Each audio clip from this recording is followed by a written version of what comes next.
Vous savez que le mot évangile veut dire bonne nouvelle. Mais quand on écoute l'évangile d'aujourd'hui, on n'est pas sûr au premier abord qu'il nous parle vraiment d'une bonne nouvelle. On a l'impression qu'il nous parle de la fin du monde. Il nous parle de guerre, de soulèvement, de signes éclatants, etc.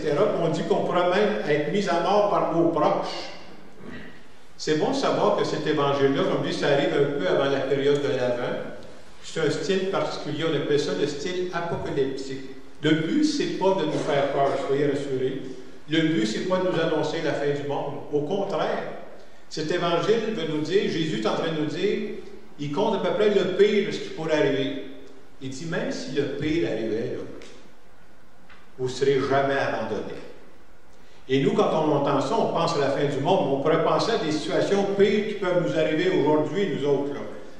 J'essaie de penser à des cas cocasses qui pourraient nous arriver. J'ai dit, même si Donald Trump se faisait réélire aux États-Unis, soyez sans crainte, on ne sera pas abandonnés. À quoi je pensais dans d'autres situations? Vous savez, ils disent que l'inflation est haute. Même si l'inflation montait à 20 et que la livre de beurre se vendait à 15 $, découragez pas, vous ne serez pas abandonnés. Et la pire situation à laquelle j'ai pensé, imaginez-vous si on nous annonçait qu'il y a un nouveau virus qui arrive, puis qu'on va rentrer en pandémie pour les 2 prochaines années. Je ne suis pas sûr que ça vous intéresserait. Si le pire devait arriver, découragez-vous pas, vous ne serez pas abandonnés. Vous savez, les humains ont toujours voulu s'appuyer sur du solide pour faire face à la vie. Et à l'époque de Jésus, ce qu'il y avait de plus solide à Jérusalem, c'était le temple de Jérusalem. Et le temple de Jérusalem, c'était de loin la plus grosse bâtisse qu'il y avait dans la ville de Jérusalem. Et ça faisait la fierté des gens de Jérusalem. Si on avait dit aux gens de Jérusalem, là, votre temple il va disparaître, eux autres, c'était impensable. Pour eux autres, c'était la fin du monde. Si le temple n'est plus là, ça vaut pas la peine de vivre. Et Jésus est en train de leur annoncer aujourd'hui que, je vous annonce que ce temple-là, il va être détruit. Et la question que Jésus veut leur poser, c'est de dire ceci. Mettez-vous pas votre confiance dans le temple, là, ça ne durera pas. Et Jésus est en train de dire, sur quoi vous allez vous appuyer quand le temple ne sera plus là? Et cet évangile qui s'adresse à nous, c'est de dire, nous, là, sur quoi ou sur qui on va s'appuyer quand ça va se mettre à bouger dans notre vie? Parce que c'est inévitable que ça bouge de temps en temps. Et Jésus veut leur dire que finalement, la destruction du temple, ce n'est pas la fin du monde, c'est la fin de leur monde. C'était la fin de ce qu'ils étaient habitués de connaître. Mais Jésus va leur dire, c'est par votre persévérance que vous aurez la vie. Autrement dit, quand ça va brasser dans votre vie, puis ça s'adresse à nous aussi, là, découragez-vous pas tout de suite, c'est pas la fin du monde. Là. Je vous garantis que quand ça va brasser, ça ne sera pas facile, là. Mais je vous garantis que je vais être là. Je vous garantis que je vais mettre des personnes sur votre route, des personnes dont vous avez besoin pour vous accompagner. Et ça, pour nous, les chrétiens, les chrétiennes, c'est ça qui est solide. Ce qui est plus solide, ce n'est pas nos bâtisses, là. C'est de savoir qu'il y a un Dieu qui ne me laissera jamais tomber. Et parfois, dans certaines situations, on serait porté à se décourager. Pour ne pas flotter dans les nuages, j'ai pensé vous parler d'un cas concret de personnes qui auraient pu se décourager à un certain moment donné. Il y a quelques semaines, j'ai célébré des funérailles d'un monsieur. Et entre autres, dans sa vie, lui, il y a un problème, il y avait un problème d'alcool. Vous savez ce que ça fait, un problème d'alcool? Quand vous avez un problème d'alcool, ça ne prendra pas de temps que vous allez avoir des problèmes avec des personnes autour de vous. Parce que sous l'effet d'alcool, tu peux dire des choses ou tu peux poser des gestes qui vont blesser tes proches puis qui vont faire que ça va faire le vide autour de toi. Et dans son cas, c'est exactement ce qui est arrivé. À force de prendre de l'alcool et de faire des gaffes, bien, il a vécu un divorce. Il s'est ramassé un peu tout seul. Et quand il s'est mis à réfléchir, à ce moment-là, il a l'impression, il dit, hey, avec toutes les gaffes que j'ai faites, mon avenir est bouché, moi, là. On pourrait dire un peu comme nous dit dans l'Évangile, ce monsieur-là est en train de vivre un genre de fin du monde pour lui. Son monde est en train de s'écrouler, là. Une chance que ce monsieur-là a persévéré, parce qu'après ça, il s'est engagé dans le mouvement des AA. Et je trouvais ça beau parce que quand il s'est engagé dans le mouvement des AA, au début, c'était pour lui. Je vais être capable de m'en sortir. Et finalement, ce monsieur-là est devenu sobre. pendant des années et des années, le reste de sa vie. Et non seulement il a fait ça, vous savez ce qu'ils font dans le mouvement des AA, on appelle ça, on va parrainer des gens. Celui, pendant des années, il a parrainé des gens qui avaient des problèmes d'alcool dans le mouvement des AA pour les aider à s'en sortir. Et je me suis dit, quand j'écoutais sa vie, je me suis dit, une chance que ce monsieur-là a dit, pour moi, là, c'est fini, c'est la fin du monde. Moi, je trouve que Dieu avait besoin de lui pour faire encore beaucoup de bien à travers sa vie.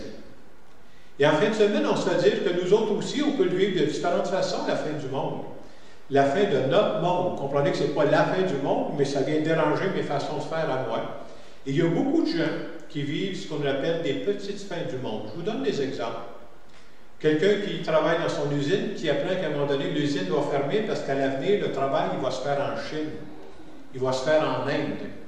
Puis toi, tu dis, « Hey, moi, j'ai besoin de cet emploi-là si je veux faire vivre ma famille. » Quand tu vis ça, c'est la fin un peu de ton petit monde à toi, parce que tu es responsable de ta famille. Je connais des gens qui, le jour où ils se sont mariés, ils sont mariés pour la vie, là. Puis à un moment donné, tu as vu quelques années plus tard, ton couple éclate, là. C'est pas la fin du monde, parce que les gens autour de toi continuent de vivre, là. Mais pour toi, c'est la fin de ton petit monde. Même il y a des gens qui me disaient, quand ils ont vécu ça, tu vis une séparation, tu te ramasses tout seul. Il y a une madame qui me disait, juste aller marcher au centre d'achat, ça m'enrageait. Vous savez pourquoi? Elle dit, je voyais les autres en couple, et moi, j'étais tout seul comme un coton. Elle dit, je ressentais la douleur que j'avais, que mon couple avait éclaté.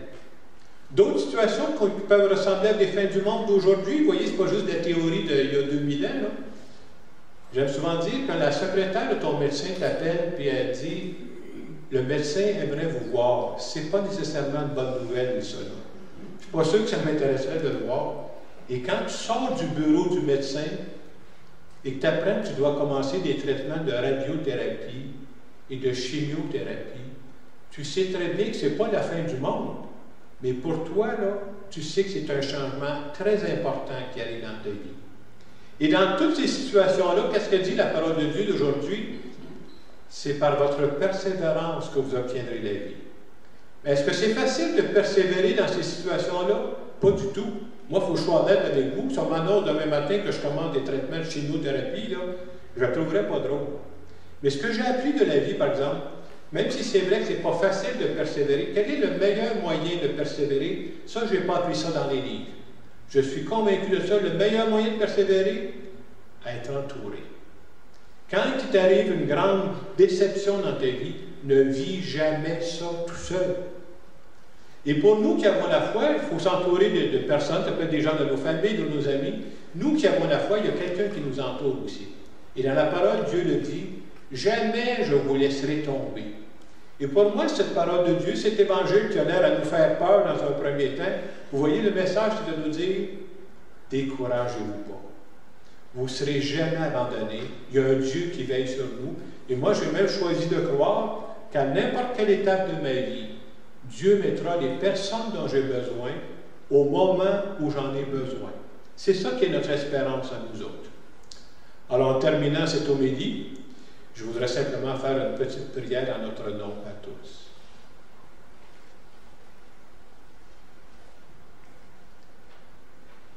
Seigneur Jésus, tu nous dis aujourd'hui que c'est inévitable que parfois, je vive des petites fins du monde. C'est-à-dire que je vais vivre des changements qui vont me déranger en profondeur.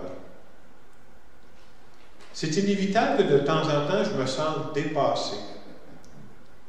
Mais la bonne nouvelle que tu veux nous adresser en fin de semaine, c'est que de dire, quand arriveront ces moments-là, tu seras là. Tu seras là à nos côtés et nous te faisons confiance. Je veux te dire merci d'être ma plus belle police d'assurance. C'est sur toi que je veux m'appuyer. Amen. Et pendant cette Eucharistie qu'on vit aujourd'hui, je vous invite à offrir à Dieu, je ne sais pas si présentement vous êtes en train de vivre une petite fin du monde, ce n'est pas obligé que ce soit dramatique, mais peut-être que je peux vous dire que présentement je ne vis pas de petite fin du monde, tant mieux, c'est pas obligé que j'en ai, mais je connais des gens qui en vivent, par exemple. Je connais des gens qui ont des graves problèmes de santé, entre autres, présentement. Des gens que je connais très, très bien. Là. Et pendant cette Eucharistie, moi, je vais offrir à Dieu ces personnes-là. Je vous invite à faire la même chose si vous en connaissez des personnes, là, les porter dans la prière on ne perd pas notre temps quand on fait ça.